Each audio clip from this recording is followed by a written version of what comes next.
इनका ट्रांसफर इस बेस पे किया गया है कि बेड उपलब्ध नहीं था, तो इसका कंप्लेन हुआ, तो बेड उपलब्ध कराने की जवाबदारी किसकी है? गार्ड रहता है, कोई सिक्योरिटी नहीं रहती है, दारू पी के आके दंगे फसाद होते हैं वहाँ पे।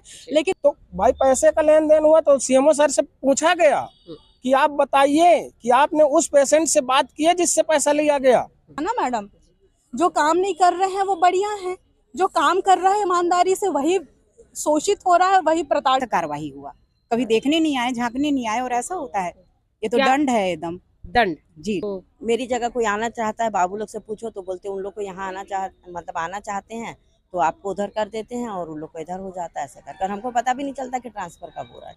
कि इतने पढ़े लिखे हमारे सीएमएचओ सर के द्वारा ये आदेश किया गया, जो शासन के नियमों का पूरी धज्जियां उड़ाया गया। नमस्कार, आप देख रहे हैं वीएलसी न्यूज और इस वक्त हम दुर्ग के कलेक्टर पर मौजूद हैं, जहां पर आप देख सकते हैं ये वो स्वास्थ्य विभाग के कर्मचारी हैं। जी, मैं छत्तीसगढ़ जन कल्याण संस्थान से हूँ जी। मुझे जो जानकारी दी गई है कि इनका ट्रांसफर इस बेस पे किया गया है कि बेड उपलब्ध नहीं था, तो इसका कंप्लेन हुआ, तो बेड उपलब्ध कराने की जवाबदारी किसकी है? सरकार की है, संस्था की है। लेकिन इनने बेड ना उपलब्ध होने के कारण ट्रांसफर मार दिए। दूसरा केस है जिसमें 6-7 लोग मैटरनिटी वार्ड के अंदर जा रहे थे और मैटरनिटी वार्ड में किसी को अलाउ नहीं है जाना, तो वहाँ उनको रोका गया कि डॉक्टर का वो चल रहा है, राउंड चल रहा है, आप लोग थोड़ी देर में आइए। तो पुरुष लोग जा रहे थे कि महिला? पुरुष भी थे, महिलाएं भी थी। अच्छा, दोनों लोग कौन थे जाने वाले? जाने वाले एक रोशनी साहू हैं जो जीवनदीप समिति की सदस्य हैं।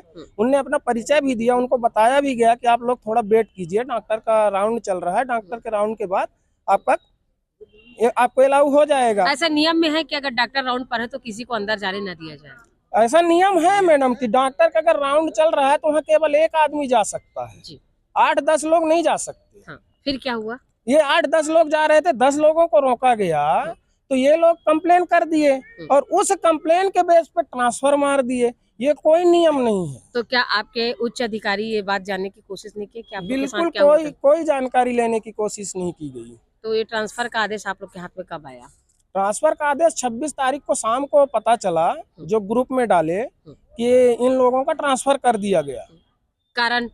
कारण वही बता रहे हैं, जैसे सीएमओ सर से किसी ने इंटरव्यू लिया था, उनने बोला कि पैसे के लेन देन हुआ है, तो भाई पैसे का लेन देन हुआ तो सीएमओ सर से पूछा गया कि आप बताइए कि आपने उस पेशेंट से बात की है जिससे पैसा लिया गया, तो बोले हमने किसी से बात नहीं की और ट्रांसफर मार दिया। मतलब सुनी सुनाई बात पे ट्रांसफर मार दिया। तो आपने और बैठकर क्या बात की अपने जो अधिकारियों से ही बात की है कि हमारा कारण बताइए, हमें क्यों ट्रांसफर किया गया और क्यों दूसरी जगह भेजा गया। अभी आप कहाँ थे और अभी आपको कहाँ भेजा गया है? अभी दुर्ग चिकित्सालय दुर्ग में थे और प्राथमिक स्वास्थ्य केंद्र कोहका भेजा गया है। अच्छा। और बाकी लोगों को सुपेला भेजा गया है। अच्छा जी। अपना नाम बताइए। दिलीप कुमार पटेल जी। सर, आपका शुभ नाम? सर रामकृष्ण यादव जी। आप कब से? मैं छत्तीसगढ़ जन कल्याण संस्थान का प्रदेश संयोजक हूँ जी।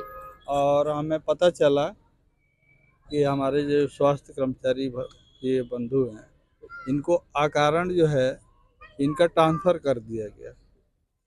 कारण ये बताया जा रहा है कि जीवनदीप समिति के जो कुछ सदस्य थे, मेंबर हैं, वो निरीक्षण करने के लिए गए थे।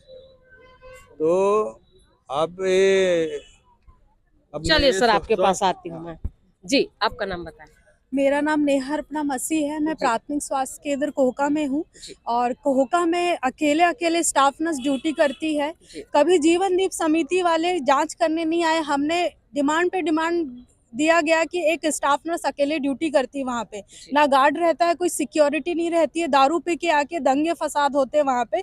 लेकिन इस चीज़ में आज तक सुनवाई नहीं हुई और ईमानदारी से हम सारा काम वहाँ करते हैं। एक स्टाफ नर्स अकेले पूरी डिलीवरी कराती है, ऑन कॉल बोला जाता है, लेकिन कभी डॉक्टर वहाँ पे आते नहीं है।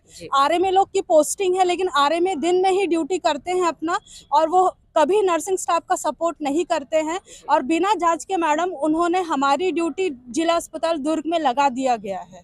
यदि आप अचीवमेंट की बात करेंगे तो सबसे ज़्यादा डिलीवरी मेरे द्वारा ही प्राथमिक स्वास्थ्य केंद्र कोहका में कराया जाता है। तो अभी किस तरह से समस्या आपको आ रही है? समस्या यही है कि भाई ये तो एक मानसिक प्रताड़ना ही तो झेल रहे हैं ना मैडम। ईमानदारी से एक स्टाफ नर्स काम कर रही है, अपने परिवार को छोड़ के, हर चीज को छोड़ के वो पूरा अपना काम कर रही है, लेकिन बिना जांच के किसी भी चीज के। एक तो हमको कार्य से मुक्ति कर दिया गया जहाँ पे हमारी पोस्टिंग है, और उसके बाद ये तो एक मानसिक प्रताड़ना ही है कि हम ईमानदारी से काम कर रहे हैं, और ये एक रॉन्ग मैसेज भी जा रहा है हर एक स्टाफ के लिए कि आप ईमानदारी से मत काम करिए। एक मैसेज तो यही गया ना मैडम। जो काम नहीं कर रहे हैं वो बढ़िया है, जो काम कर रहा है ईमानदारी से वही शोषित हो रहा है, वही प्रताड़ित हो रहा है मानसिक। जी, आपने सीमो सर से बात करने की कोशिश की है? सीएमओ से यदि सुनने की हालत में होते तो ही बात हो पाती ना मैडम। हालत मतलब सुनना ही नहीं चाहते आपके? सुनना ही नहीं चाहते। क्या कहते हैं? सीधा हमारे नाम से आदेश निकाल दिया गया है कि आपकी ड्यूटी लगाई जाती है, और हमको कार्य मुक्ति भी दे दिया गया है। तो एक अधिकारी क्या करेगा मैडम उस कंडीशन में? तो अभी आप दुर्ग कलेक्ट्रेट में पहुंची है, क्या मैडम से मुलाकात हुई कलेक्टर महोदय से? अभी महोदय सर से बात हुई है। सर ने बोला है कि हम इसकी चर्चा करते हैं, और जहाँ पे आपकी ड्यूटी है वहाँ पे यथावत काम कीजिए अपना। क्या लग रहा है जो बोला है वो होगा? अब इसी उम्मीद में आए हैं उम्मीद से आए मैडम हैं। कि कलेक्टर महोदय हमारी समस्याओं का तो समाधान क्या आपको निकाले। तानाशाही लग रहा है ड्यूटी करने में? तानाशाही तो किया जाता है मैडम। तानाशाही लग रहा है? जी। जी, धन्यवाद। आपका शुभ नाम? नेहा अर्पणा मसीह। जी मैडम, आप क्या नाम है आपका? मेरा नाम श्रीमती अनीता सिंह है। मैं सिविल डिस्पेंसरी रामनगर में कार्यरत हूँ, जी। और मेरे यहाँ तो कभी जीवन दीप समिति आए ही नहीं है, वहाँ है भी नहीं उपलब्ध, और कौन सा कार्रवाई हुआ और मेरे को यहाँ पे जिला चिकित्सालय दुर्ग में कर दिए हैं, तो ये मेरे को समझ में नहीं आया, और कोई स्पष्टीकरण भी आज तक मेरे को मिला ही नहीं है। तो फिर कैसे ऐसे सीधे ट्रांसफर हो गया? अब ट्रांसफर हुआ है, क्या हुआ समझ में नहीं आया। और सीएमओ सर के पास मैं गई हुई थी, तो सीएमओ सर यानी कि बोले जो है उसमें संशोधन नहीं होगा। नहीं होगा? नहीं होगा। तो क्या कुछ लिस्ट निकले है क्या जिसमें ट्रांसफर हुआ है? उसमें जैसे इन्हीं के व्हाट्सएप में निकला है, मैं तो मेरे पास तो कोई प्रति नहीं आया है अभी तक व्हाट्सएप में, हाँ। तो उसी के आधार पर ये सब हो रहा है।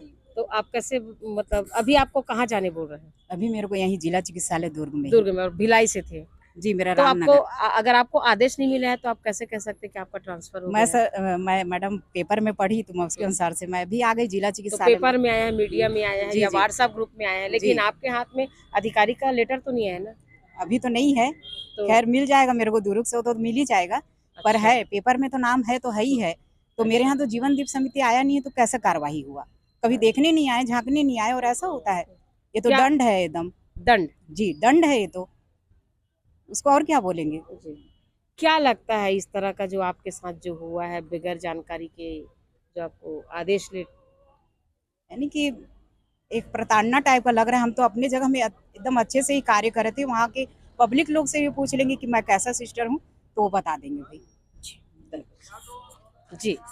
मैं किरण खान क्या बोलते कुर्सी पर हॉस्पिटल की स्टाफ नर्स हूँ, और मेरे को भी नहीं पता था, अचानक से मेरा ट्रांसफ़र हुआ है। मैंने पेपर में सुबह पढ़ा कि मतलब ट्रांसफ़र लिस्ट निकली करके, उसमें नाम है करके, तो सीएमओ सर से आके मिली, तो सीएमओ सर ने बोला कि कुछ समय के लिए अभी आप लोग करो, फिर उसके बाद आप लोग को आपकी जगह में भेज दिया जाएगा करके। तो कुछ कारण बताए होंगे? नहीं, कुछ कारण मतलब उन्होंने कहा कि अपनी व्यवस्था को मतलब सुधारो करके, तो फिर मेरे को तो पता नहीं था कि उस समय यहाँ कुछ मतलब बात हुआ है ऐसा करके। सुधारो मतलब कंप्लेन? हाँ, कुछ कंप्लेन, तो फिर मेरे को तो समझ में आया नहीं। बाद में फिर मेरे को पता चला कि दुर्ग में मतलब जो भी हुआ है सिस्टर लोग का, तो उनको उधर भेजा गया, और वहाँ से हम लोग को इधर भेजा गया जिला अस्पताल। तो आप इसको किस तरह से देखती हैं? क्या बताऊँ मैडम, किस तरह से देखते, अचानक से एकदम हो गया ट्रांसफर, तो कुछ बोल भी नहीं सकते हैं कि क्या हुआ है। आप ऐसा कब से करके। पता से थे भिलाई पे? मैं भिलाई थी, मैं 19 से हूँ। 19? जी, मैं इसके पहले झीट में थी, पहले छावनी में थी, छावनी से फिर झीट हुआ था, झीट से फिर मैं कराई थी अपना ट्रांसफ़र, तो खुर्सी पार आई थी, और खुर्सी पार से फिर अचानक से मेरा मतलब यहाँ जिला चिकित्सालय के लिए हुआ है। तो ट्रांसफर का सामान्य प्रक्रिया क्या है? मैडम ऐसे तो ट्रांसफ़र ऐसे बोलते 4-5 साल के बाद ही होता है सर, मेरा तो 4-4 साल में हो जा रहा है, मेरे को खुद को समझ में नहीं आ रहा। कोई शिकायत नहीं है, कोई कुछ नहीं है, उसके बावजूद भी। अच्छा, तो आप इसको, मेरी जगह कोई आना चाहता है, बाबू लोग से पूछो तो बोलते हैं उन लोग को यहाँ आना चाहते हैं, तो आपको उधर कर देते हैं, और उन लोग को इधर हो जाता है, ऐसा कर हमको पता भी नहीं चलता कि ट्रांसफ़र कब हो रहा है। तो आपका इसमें क्या कहना है? जिस हिसाब से अभी सारे सिस्टर अब ये लोगों तो का कंप्लेन स्टेटमेंट मिल हुआ रहा है है, करके बोला, तो फिर ये तो गलत है, क्योंकि हमारी तो कोई शिकायत है नहीं, हम लोग तो बिना मतलब के मतलब हमको पनिशमेंट मिल रहा है ना। एक कहावत है गेहूं के हाँ, साथ कीड़ा गेहूं वाली के साथ कहानी है। मतलब घून पिसा गया, ऐसा टाइप का हो गया, क्योंकि अच्छा। यहाँ वालों को वहाँ भेज दिए, और हमारी तो कोई शिकायत नहीं, हम लोग मतलब जबरदस्ती का यहाँ आ गए। तो आप सुन रहे हैं, देख रहे हैं किस तरह से इन लोगों के पास जो कंप्लेन हुई है और क्या नहीं हुई है उस पर जो है क्रिया और प्रतिक्रिया चल रही है। आइए और कुछ लोगों से बात करते हैं। जी राव सर पूरी बातों को बताएंगे क्योंकि बहुत सारी बातें हैं, विषय भी बहुत अलग अलग निकल के आ रहे हैं, तो आपका क्या कहना है इस पूरे विषय पर? मेरा ये कहना है कि वर्तमान में छत्तीसगढ़ शासन के जो नियम है उसके तहत स्थानांतरण, संलग्नीकरण, किसी भी तरीके का कार्यवाही बैन है।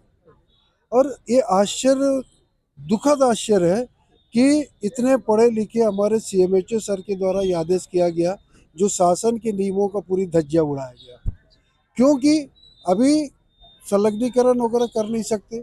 अगर बहुत अति आवश्यक है 15 दिन के लिए भी अपने को करना है तो डायरेक्टर से आदेश लेना, अनुमति लेना जरूरी है। ऐसा कोई कार्रवाई नहीं की गई।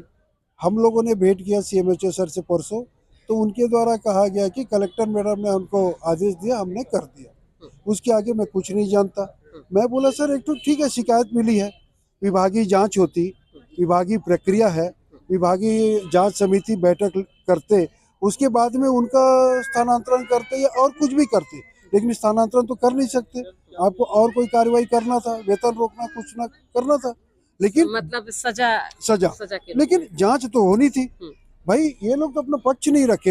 हमारे सिविल सर्जन भी नहीं जानते कि उनके कर्मचारियों को ट्रांसफर हो जा रहा है करके, और वो भी अवाक है।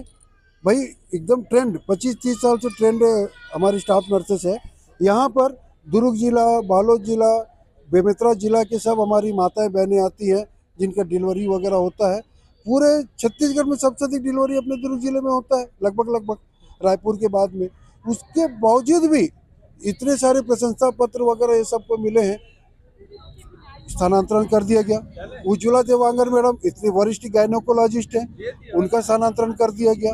यानी कोई जीवनदीप समिति वाले ठीक है शिकायत किए, तो जीवनदीप समिति का कार्य है कि भैया अपना अस्पताल में क्या क्या व्यवस्थाएं कम है, क्या है, सिविल सर्जन के साथ बैठ करके उसको सामंजस्य स्थापित करके अपने को काम करना है। हाँ, ये नहीं कि उठा करके ट्रांसफ़र के लिए आप अनुशंसा कर दे करके। तो इस बात का हमें बहुत खेद है कि पहली बार इस तरीके का आदेश हुआ है।